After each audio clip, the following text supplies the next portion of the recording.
My name is Maya and I'm presenting on the roots of unity in the complex plane. The roots of unity simply means you find a solution for number one in the complex field.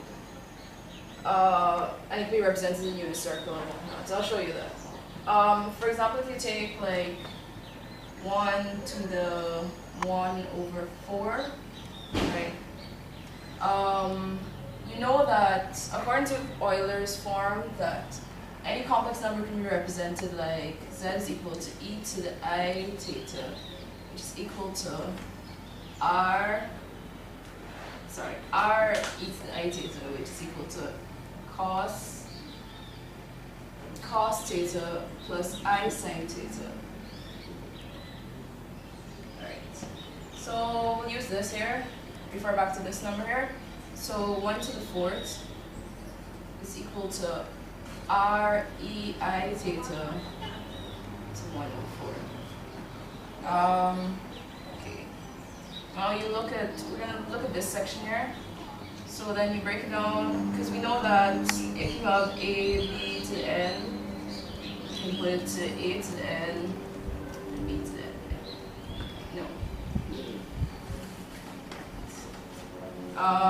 Yeah. So you have r to the 1 over 4 multiplied by e I theta to the 1 over 4. Looking at e I theta to the 1 over 4, you get cos theta plus I sine theta to e to 1 over 4. Then from there, you know that since it's a unit circle, obviously r would have to be equal to 1. So consider that r is equal to 1. The only time, so obviously if r is equal to 1, then in here would need to be equal to 1, right? The only time that you can get cos theta plus I sine theta is equal to 1 is if theta is equal to 0 or if theta is equal to 2 pi. Now obviously theta cannot be equal to 0 because 1 times 0, 0.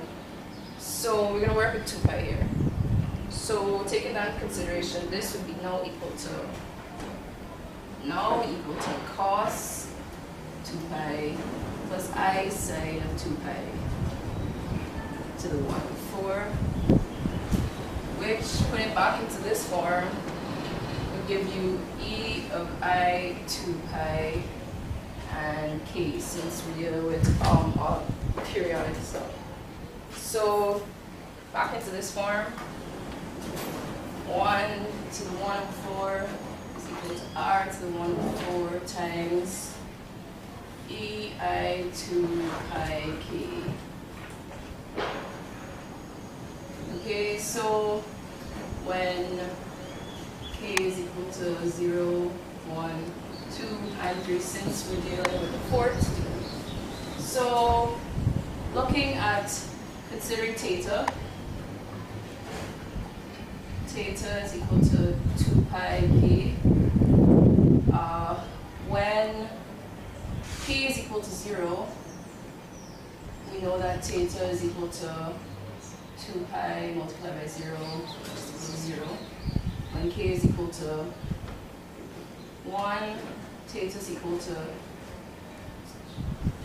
alright, I forgot this, 1 over 4, right? Which would mean that theta is now 2 pi k divided by 4. So this would be divided by 4, still 0.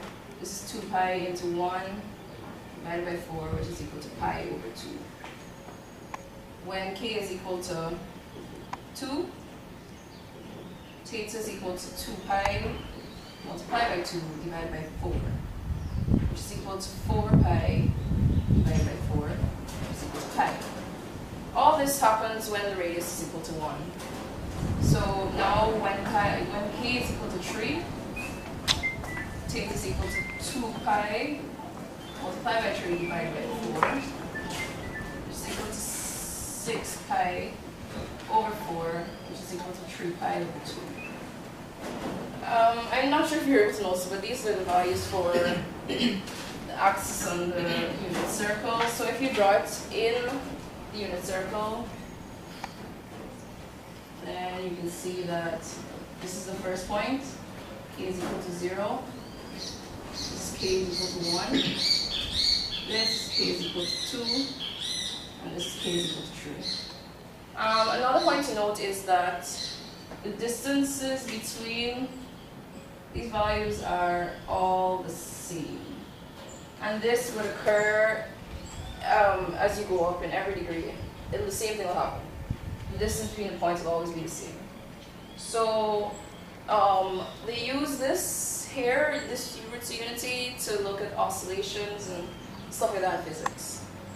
And that is the end of my presentation.